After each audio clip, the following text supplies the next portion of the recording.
Right, here we go. So you've got a thumbnail that you've done, or some kind of grayscale value study, and you want to start doing, you want to put some color to it. Let me just actually, I don't like the way that this Cintiq is kind of set up. I wonder if I can put it down like that without breaking it. Yeah, will that work? Good. Right. And bring up this. To get everything just right, otherwise it doesn't feel good. Hopefully that will still pick up my voice. So as I talked about, I said like the sky, right? The sky can have the most dominant effect on not only the lighting but the color of your image. So just plonking in a sky, a photograph of a sky, can get you almost there. And I'll show you what I mean by that. Let's go to open, and let's move down here, and let's pick up this one just here. So I want to use this sky to give me a head start on my painting. So I'm going to copy it first of all, Control A, and then Control C. And what I'm going to do, I'm just going to put it straight on top of my image. At the moment, that kind of sun isn't in the way. I want it to kind of be flipped. So I'm just going to flip that by right mouse button or holding down on your pen's little button and go flip horizontal. And I'm just going to sort of scale it up, look behind it and think, well, where do I want it roughly to go? Maybe to go maybe like this. Maybe like that maybe. And I'm just going to quickly get rid of the stuff I don't want, because I'm only interested in the sky here, so I'm going to get rid of all of this sort of stuff. And probably just paint over this like that. Just get rid of all this stuff, because I'm only interested in the colours that the sky gives me, and I don't want that out of focus palm tree. And I want to extend it a little bit over here. So this is a very common technique of extending skies and things like that, is that you go to the marquee selection, draw out a little sliver of a selection, and then Control T to transform it, and just stretch it off like that. That helps you kind of expand the sky that way. I'm going to do the same for the bottom as well. This might actually, I might get a Bob Ross style happy accident here. If I'm lucky. Let's see if this happens. Whoa, this could look interesting. So all you do now, you've got a sky, you've just literally just put it straight over the top of your image. Go to normal, the blending mode, and switch it from normal to multiply. Job's almost done, isn't it? Well, that's first concept art done. I can hand that in. And it can be that kind of simple. Now, obviously, you want to work with this. I think that sun's obviously in the wrong kind of position. Let's go back to normal, because it's easier to see in normal. I might try and move that. Let's just try and move this, see if I've got a better place for him. Move him up here, maybe. And just quickly fill in this. That, and with a soft brush, maybe just go around here. It's not, I'm being very loose. Now, what we're doing here, this is not necessarily how I would do a final painting. Remember last week we were talking about typical workflow, and that step that happens between the compositional thumbnail, the detail sketch, but before actually making the real painting. Raphael Lacoste does what he calls a color key or a color sketch.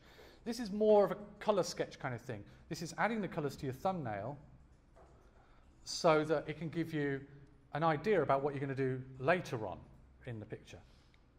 Let's go to here, and I'm just going to change the sampling to an average. I'm going to do current and below. I think this should be the right setting for me. And then you can just sort of come over here and fill this stuff in. Like this. Now, so it gets you almost there, but you want to sort of do something a little bit more interesting on the castle kind of thing here. Now, this kind of structured workflow I'm going to show you in a moment ties into kind of the attitude you should always sort of have. In the value part of the picture, of the thumbnail, of the sketch, you're trying to determine what the value relationships are between things. Light and shade and distance. Now, really, all you're going to end up doing is replacing the dark value with one colour, or a combination of a certain bunch of colours, and the lit side with another bunch of colours. And if you think of it that way, then it's going to help you because you've already done the hard work. You've already figured out what the value relationships are. You've just now got to kind of replace those value relationships with colours as opposed to grayscales. Now, in Photoshop, if you've been working in layers, and I in general would encourage you to work with layers rather than the brutal, elite, hardcore way of doing it all in one layer, is that if you're working in layers, then it's easier to replace these colours. So I've got here a layer that I've got set up that's just the highlights of this castle. So I can use that as a selection. So I can select it. Remember, I select stuff. I'm going to create a new layer to do this. I select stuff by holding down Control and clicking on the layer thumbnail, and that will select all non-transparent pixels. And semi-transparent pixels will be semi-selected. But I want to subtract this selection, this castle detail selection, with this sort of mid-ground mountain. So again, I can use Photoshop's handy way of different combinations of Control, Alt, and Shift, and then clicking on layers to add and subtract and cut away at stuff. So I've selected all of the detail of the castle, but I can see down here, this layer here has a layer mask that's my mid-ground mountains. So I know that if I Control Alt, it's going to subtract whatever's in this layer from what I've already got selected. So if I click it, it kind of severs off and chops off this bit perfectly. So I've got only the kind of lit sides of the mountain showing now. So let's go to a brush. I'm just going to go to this soft brush for now. I'm going to hide that selection. It's still going to be there, but it's just going to be hidden. So I do Control H. And now I want to make it look like this mountain or this castle is getting the light from over here. So I'm going to colour pick from the sky. And with a big brush, I'm going to brush over here like this. And now I've got some of that sunlight, that skylight, shining back on to my mountain. And it was that easy. I didn't have to do anything else. I've done all the hard work when I was doing the value study, when I was coming up with a thumbnail. And that hard work pays off when I want to start adding colour into it.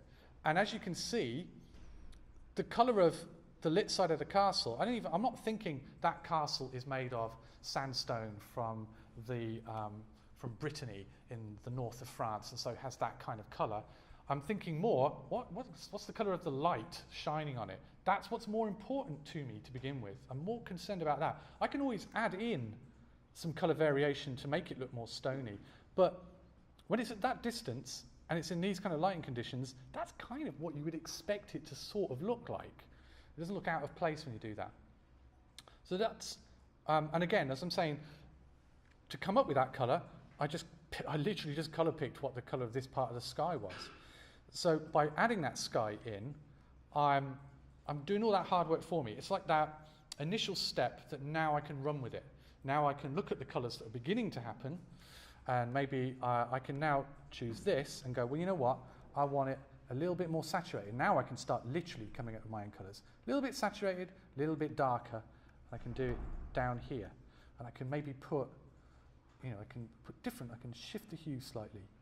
But I'm no longer now having to just come up with colour straight off the top of my head, which is a way you can do it, is a totally legitimate way you can do it, but you might find that quite difficult to begin with. So I'm going to say, try this kind of method first, and then you'll gradually get better at recognising and coming up with your own colours, your kind of self. And again, your concept artists have to generate artwork super, super quick. So you want to use all the tools available to get the job done.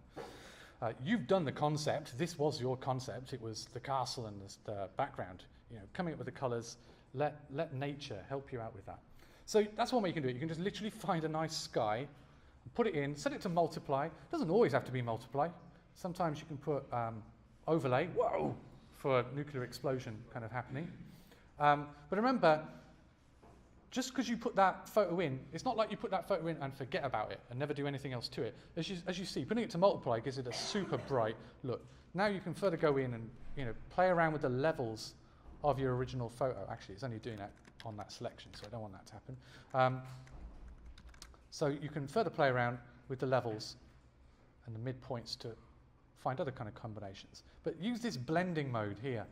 Overlay, multiply tends to be the ones to go for straight away. When you're dealing with, the reason we use multiply here is because I painted the sky. The sky is essentially white. So when you multiply something on top of white, it doesn't really get dark. Well, it does get darker, but it doesn't have that muddy feel that happens around here. Multiply is always going to make your image look darker, no matter what. Overlay is going to do a combination of both. It can make stuff look darker and brighter. But multiply is normally a good starting point for a sky photo on top of a fairly bright kind of sky sketch that you've done. Okay, so you can do that with a photo. What else can you do? You can also, you can also use the gradient map feature. And let me show you what I mean by that. So I'm going to turn off my noise here. This is a way that I saw the French concept artist and illustrator Stéphane Richard do it. He loves using this gradient map feature. I don't like it quite as much. I find it a little bit more fiddly, but you might like it, so I'll show it to you. The gradient map is different from a gradient. This is your gradient here. The gradient map remaps color onto existing levels. Easier to show you rather than to explain in some way. So we can apply it as an adjustment layer here down the bottom, which means that we're not committing ourselves to using it. So you click that and you go to gradient map. And this is the default gradient it's going to come up with. And the way gradient map works is it remaps this color and all the colors in between to their corresponding darkness kind of levels. So over here on the far left, that's all the blacks. So all these darkest bits here are getting this color. Over here is going to adjust things that were white. So all the white stuff gets just here. And everything in between blends. And you can add stuff here. Now, this can be a way. Now, you can choose these preset gradients. So you can have proper, crazy, funky ones like that. So you've got predator vision. You can make up your own gradients, which is probably what you're going to have to do to begin with. But again, it's probably a good exercise because it will force you, in some ways, to stick to a limited color palette. So if we go up to the white here and go, I want a blue kind of sky. So you see, everything's getting tinted blue. So the whitest portions of the image are now going to be this color. So you could go like that, and then you could go to the black here. Instead of making this black or very dark kind of blue, let's go for something a bit sickly, a bit more horror movie kind of like. So you can move that. So now you're getting a color palette that's taking all the highlight part, all the brightest parts of your image, and mapping them to this color, and it's smoothly transitioning them over to this darker color. Now you can further obviously add stuff in between. So just here, you see, that goes super dark. Sometimes, again, Bob Ross style happy accidents happen, and you think, oh wow, that actually gives me that ominous look that I was going for. But I don't want it to be exactly the same kind of green, so what I'm going to do is I'm going to just shift the hue and maybe the brightness a little bit. It's just so it doesn't get totally monochromatic. And also, so you get some of that atmosphere separation between these planes kind of happening.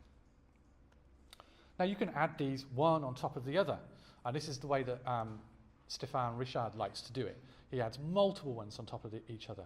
But again, he just uses this as a starting point. Now that he is at this point, now he goes, okay, well that's going to be the dominant color of my sort of scene. Now I can start thinking maybe about the accents of it. So maybe if I selected my castle here, and I don't know if this is going to work, now I can go, well actually now I want a kind of an orangey kind of light to happen. And I can have it kind of ominously coming from the base just down here to make it look like there's some village or there's some lights kind of going on down there. But again, then you begin to kind of, it's a lot like our original compositional way, where we're kind of finding the compositions in some way. We're almost treating it like sculpture. We're chucking stuff down, and then we're chipping away at it, and then we're adding back onto it, and then we're chipping away at it. And we're kind of half got an idea in our mind what we want, but we're also half feeling our way in the dark towards our end result. But it's Photoshop, so it's great, because it's all on different layers, and so if you screw up, you can just change it, delete it, change the hue and the colour. So I've just put a little bit of that warmer kind of light on, so I could now go into the hue saturation. I could mess around with the actual kind of colour that I want from it and think, well, I want it more saturated, less saturated, brighter, darker, whatever you want like that. So that's the gradient map way of doing it. Now you can apply the gradient map to the whole image, but equally you can apply the gradient map to just certain parts of the image, because you noticed obviously this is an adjustment layer, so it creates a layer mask straight away. I could treat this almost on a piece-by-piece basis, and I could go, you know what, I'm going to find that nice selection for the whole of the mountain, and this time I'm going to apply a gradient map to just the castle, sorry. Because I've got a selection made, when I apply the gradient map, it's only going to apply it to that selection, because it's going to create a layer mask and automatically fill that selection in. So you could go in here, and now you could think, well, okay, I'm going to treat it element by element. Now, I would not, if I were you, start with the castle. I would define what's happening with your sky first. But after you've done that, then there's nothing stopping you from going in element by element and doing a gradient map. That might actually be a better way. That might allow you to actually focus on certain specific parts, and it gives you the flexibility as well of using multiple gradient maps for multiple different parts of the image. So you could do it that way as well. I'm going to mention one way and then not do it because it would take too long, but it's you can completely just use your value sketch as a blueprint for another completely new color sketch by effectively painting over the whole thing again, but this time laying color down. And the good thing about, now that's kind of the hardest way, I would say. That's the way that's going to rely on you developing your sense of color relationships and those kind of skills. But again, you've got the hard work done for you. You're not really going to have to worry about what the values of the color should be. You're now just thinking, what are the saturations and what are the hues of the color? I can determine my value, my brightness, by looking at what I've already done. But you can just start using this and paint straight over the top of it again. I'm not going to show that way because it takes ages for it to look good. You've essentially got to finish the painting before you see the result. An easier way, a kind of half and half kind of way, where this time we're using Photoshop's inbuilt advantages of what it is to use again the blending modes to help you do this. So I'm going to do this again using just the castle to show you what I mean with this. We can almost build this up as if it were a computer graphic render. We can layer on shadows, and then we can layer on highlights on top of that on separate layers, and so have the flexibility of controlling between the two. So I'll do this again on the castle. So I'm going to select my castle detail layer, and I'm going to chop it using Control-Alt to there. But I want kind of like the inverse. I want to deal with just the shadow side of the castle first. Again, this is going to be good. If you've got this all in layers, then you're laughing, because you're never going to have to do potentially complicated combinations of Control, Alt, and Shift to find that right way of adding and subtracting and cutting away. You've got to get good at that anyway at some point, but if you've got it all on separate layers, this is going to be easy. But I want to do just the shadow part, and at the moment I've only got selected the highlight part. So I'm going to do Control-Shift-I. That will give me the inverted selection, but the problem is that's the inverted selection for everything. I want the inverted selection for only the castle. So the one final thing I've got to do is Control, Shift, and Alt, which will intersect that selection and give me it just for the castle. So now, if I paint with just a solid, yucky colour, you can see what I mean by this. And I'll do it on a new layer. So that's only painting in to where it's shadowed, right?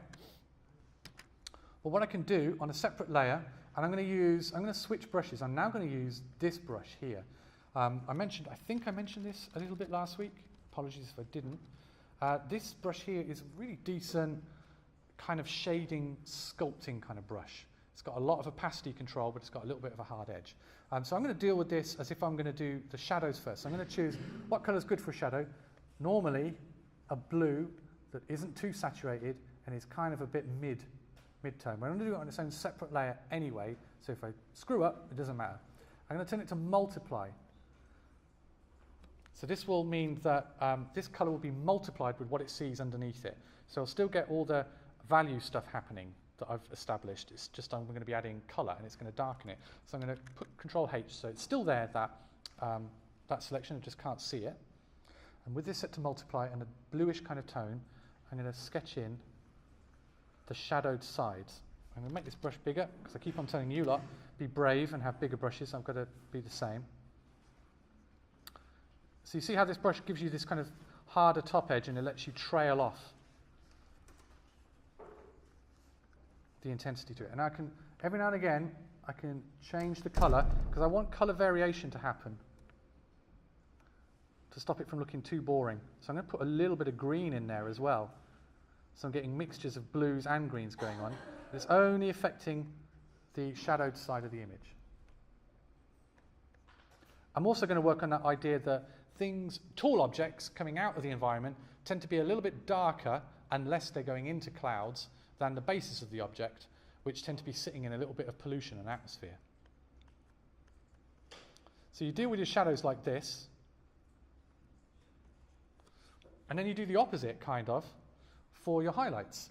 So I'm going to unhide that. I'm going to Control-Shift-I to invert it, and again, I'm going to Control-Shift-Alt to intersect the selection with the whole castle itself. So now I'm back to, I could have just Control-Click that because I've already got it selected. But this time I'm going to create a new layer on top. And I'd say overlay, although you know what? Recently I've been starting to use hard light. Hard light gives you quite a nice vivid look. I put it up on the Facebook group actually, didn't I? It gives you that kind of Blizzard style, smooth, graphic-y, vivid kind of look. But overlay is really good for this as well. So I'll use hard light for now. So I'm just going to hide that, and this time I'm going to set to complementary kind of colour, a warm kind of orange. I don't want it too saturated though. I've got to always resist the temptation to make stuff too saturated at the beginning. You've always got the option later on to up your saturation as a global kind of thing. It's going to be harder if you're painting everything at full saturation or close to full saturation. So try if you can to not be too saturated. So I'm going to go just there. Let's just set to hard light. Now on top, now I can paint in kind of, and it's going to, because I'm painting it hard light or overlay, it's going to maintain all those value relationships that I've already established. So I'm just going to be painting the colour in. And again, make sure every once in a while you shift that hue a bit. You shift the saturation and you shift the brightness. You add on top, like this. Go a bit darker down here. Just so you get this nice variation of colours kind of happening. And again, I'm not having to do anything. This is so easy. This is so easy peasy because I've done all the hard work at the beginning. And when I say hard work, it wasn't that hard work. I mean, this castle was me just figuring out a profile shape.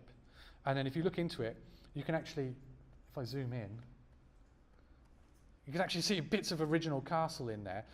I didn't overlay a photo directly. I made a custom shape out of a castle that I found. Very much like we did in the very, very first week. And then and again, like we did in the first week, I drew lots of these different custom shapes. So some of them are stretched out to look longer, and some of them are kind of squatter, like that. But I can just add in this stuff, and I can feel completely happy and confident. I'm not even looking. I'm not even looking. I'm doing it. I'm not even looking. Like that, right? How easy is that? So you can just plonk a sky in, and then use that sky to help you choose other colours, using the selections that you've done to create this kind of image. You can use gradient map that serves a similar kind of function, but maybe is a little bit more graphic-y, a little bit more what we might call procedural. Or you can literally just lay paint down, I say paint, digital paint down, straight onto it, using your thumbnail as just simply a blueprint, as a guide to find out what the value, what the brightness of your paint should be. Or you can take advantage of the blending modes that Photoshop gives you to kind of come up with these kind of colours. There's loads of different ways. I just want to show you one more way, or you can be a total, utter, dirty cheat. And you can find someone's work and you can go, well, obviously it's bad for me to plagiarise that. Obviously, everyone knows that. But, oh God, the colours that person uses are so nice. I desperately want to use those colours. Maybe I can use those colours and that's okay. Of course it's okay, because you're doing the equivalent of using that Zorn limited colour palette, right? And it's a good way for you to learn. So you can literally kind of nick colours, and I'll show you how you can sort of do that. Or you can generate a palette of colours. So if I open the colours of an image of a painting that I already like, and let's find one. Like, I'm going to use this one. So I'm going to load this up, this slide, and I'm going to just chop out just the painting because I'm only interested in the painting. So I'm going to crop that. So how do I look at this and go, that's all very well, but I want the actual colours that makes up this. I want the essence. I want the real, the soul of these colours. What? Say? You can, but I was going to show you this last week, Lewis, actually. I was halfway through showing you it. You can literally pre-generate a swatch of colours that you decide how many colours, and then that'll exist up in your swatches just here as a bunch of colours to choose. Now, I was going to do this during your break, but I chatted to a bunch of you. It's a good idea to delete these colours. Now, unfortunately, in 2018, Photoshop, you can't do what you used to be able to do, which was just hold down Alt and click these to get rid of them. Now you have to right mouse button, go delete swatch, and then go yes. As far as I'm aware, if any of you find out differently, please tell me, because this is tedious beyond belief to do that for all of them. But it's a good idea to get rid of all these swatches. You hardly ever use these swatches, I would have thought. Anyway, you might use these swatches here, the last used ones. But anyway, back to the actual matter in hand. How do I get a bunch of swatches out of this? You change the image mode from RGB to indexed color. It's going to come up with a little box. And you need to change a bunch of these things. You want to change palette to local perceptual.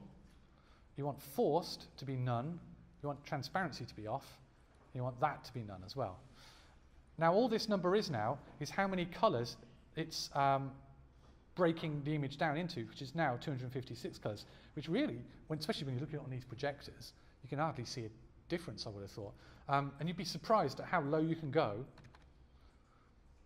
and it would still look pretty decent. So that's 64 colors. Let's go lower. Let's go 32 colors. We could go lower still. Let's go to 16 colors. Still, what the aim here is to break this image down into the least amount of possible colors that it can be, but for it to still have those key defining colors into it. I wonder whether it would let us do 8. It almost will. We're almost down to kind of back in my day and age with a ZX Spectrum with just 8 colors and color clash kind of going on. But let's do it a little bit more. I'm going to put 10. Like that. So we've now reduced that original image down to just 10 colors. And you go, okay. Now you've got to go back up to image, mode, and color table. And these are the colors that it has used to make this. And you can save this out. We're going to save and call this anything you like. I'm going to call it palette 3. Just save it as default.act, act, and go okay. Now you can go up to those swatches and go load swatches, and if I go to where I saved it, which was down in here, here, and here, now you notice nothing shows up because by default it's looking for a .aco. You've just got to change that down to an ACT, and here's my color palette. Click load, and it's now loaded those color swatches. This is why you want to delete all the swatches, because it just appends it to what's already there. But now you've got this color palette here. So now you could use that color palette and go back to your original grayscale, and you could use these as the colors that you start with, like your little, obviously they're not going to be the right value for what you're painting, but you could use them using the blend modes like hard light and soft light and overlay, which will apply these colors to the values you've already established. So there are a whole bunch of different ways that you can practically apply color. So I'll be uploading this video later on in the day, so you can go back and remind yourself how to do this. What I want you to do for the rest of the session is I want you to experiment using a bunch of these different methods to colorize your own thumbnails that you've done so far. Now, these can be thumbnails that have been part of the homework thumbnails. They can be thumbnails that you've done just in your own time. They can be that value study that we did last week. Any ones at all, I don't mind. So that's what I want you to do for the rest of the session. What I want you to do for homework for 2 weeks' time, and this will go up on Blackboard, but for now I'll show you where it is.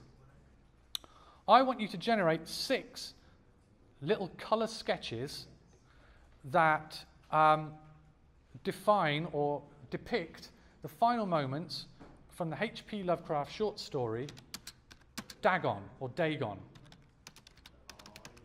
Right? Now, you can read this. So I've got some Lovecraft fans here. The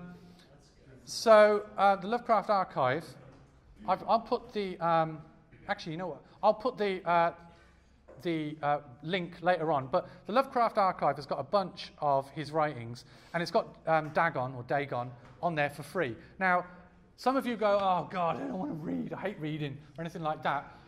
When I say short story, this is a short story, right? This should take you no longer than half an hour to read. So this is not like one of those short stories that's actually sort of like a small novel. This is, I think Dagon was his first ever story that he got published. Sorry? Oh God, it's even shorter than that. It's really short. It's going to take you half an hour to read. Yeah, so when you read it, now there's a slight spoiler, because I've got to tell you the part that I want you to depict. I want you to depict pretty much the end moment where the creature, the monster, and it wouldn't be a Lovecraft story without some kind of monster, kind of appears next to the monolith statue. You'll know what I mean when you read it, right? I want you to depict, I want 6 colour little sketches to depict that final moment. Wait, do they have to be a completely separate sketches, or is it like one sketch with different colours? 6 different sketches, yeah? 6. So this is going to be a test of your compositional skills and a test of your burgeoning colour skills as well. And just a general test just to see how good you're doing. And I think, hey, you might like it. You might like the story. I had to be very careful finding the story because Lovecraft was a notorious racist. And so I had to find a story without terrible racism in it. So I'll put up the link later. That's what I want you to do. But for the rest of the session, start colorizing your existing thumbnails. I'm going to come round and chat with you and see how you're doing and answer any questions you've got.